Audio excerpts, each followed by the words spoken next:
Good morning guys. અત્યારમાં જાગ્યા તો ફૂલ વાદળા થઈ ગયા છે. વરસાદ આવે એવું થઈ ગયું છે.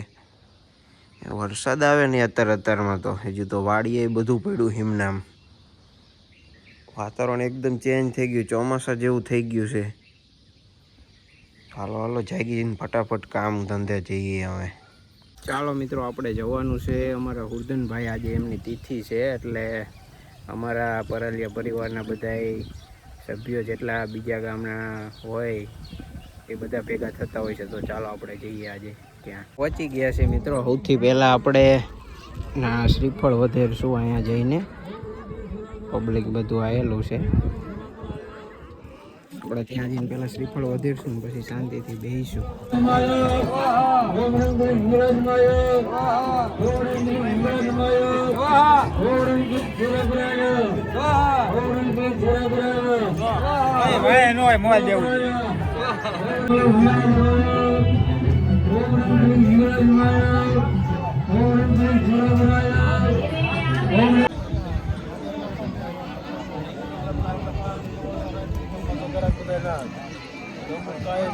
પ્રસાદી લઈ લીધી હુરધનભાઈ દાદાએ, અને હવે આપણે આનું મહત્વ શું છે આપણને વિના કાકા સમજાવશે.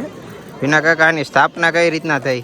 અહીંયા અમારે હુરધનભાઈને બધા ભાઈઓના ભેગા મળી 7 વર્ષ પહેલા મંદિર નવું બનાવવામાં આવ્યું, અને એ 5/5/2018માં એનું પહેલું મંદિરનું પ્રતિષ્ઠા હતી. અને અહીંયા ઓલી જે કથા છે આપણે સાચી કે ભરવાડની વાડી હતી ને, એ શું છે? એ મને હજુ ખબર નથી પાકી. વાડી હતી. હા, એમને કંઈક દસ્તાવેજમાં એન્ટ્રીમાં લોચા રહેતા, તો એમને માનતા રાખી કે શિરામણી હુરધનભાઈએ દેશું, તો એમને તરત એમનું કામ પતી ગયું હતું. એમને તો મંદિર બન્યા પહેલાં શિરામણી દીધેલી. વિનોદભાઈ પાસે આપણે સાંભળ્યું કે હુરધનભાઈ દાદાનું શું મહત્વ. મિત્રો, અમારા ગામમાં વરસાદ તો ન આવ્યો, બાઇકમાં ખાલી આવ્યો, ફૂલ વંટોળ્યો છે. વાતાવરણ જોવું આખું વરસાદી માહોલ બની ગયો છે, ને પવન તો ફૂલ છે. આ બાજુ વંટોળ જોવો.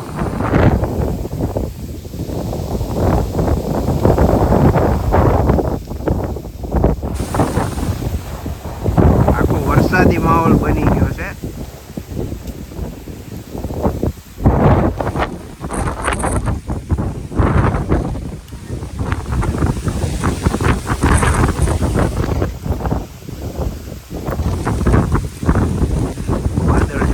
વરસાદ આવે એ ટાઈપનું.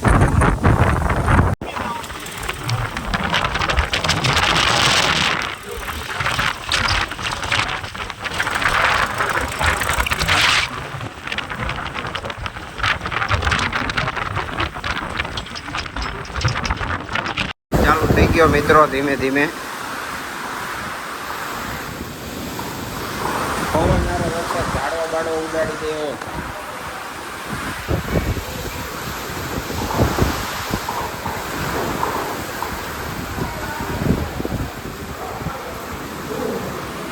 અમારા ગામમાં પણ કરા પડવાનું ચાલુ થઈ ગયું છે.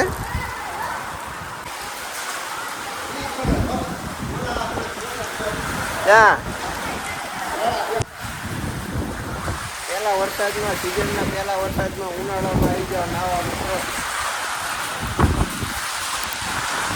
ઉનાળાનો વરસાદ છે. તમે ચોમાસાનો વરસાદ જોઈ રહી છે, પણ આ ઉનાળાનો વરસાદ છે.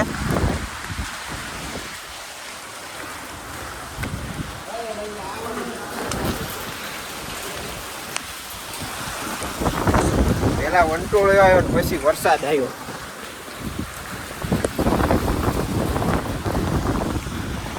વાતાવરણ એકદમ ઠંડુ થઈ ગયું છે.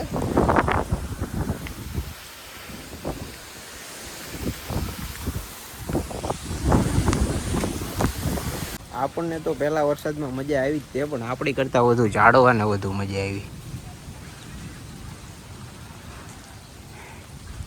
એકદમ મોજમાં આવી ગયા ઝાડવા, કારણ કે વરસાદનું પાણી અડે ને તમે હાથથી પાવો એમાં લાખ ગાડાનો ફેર પડે.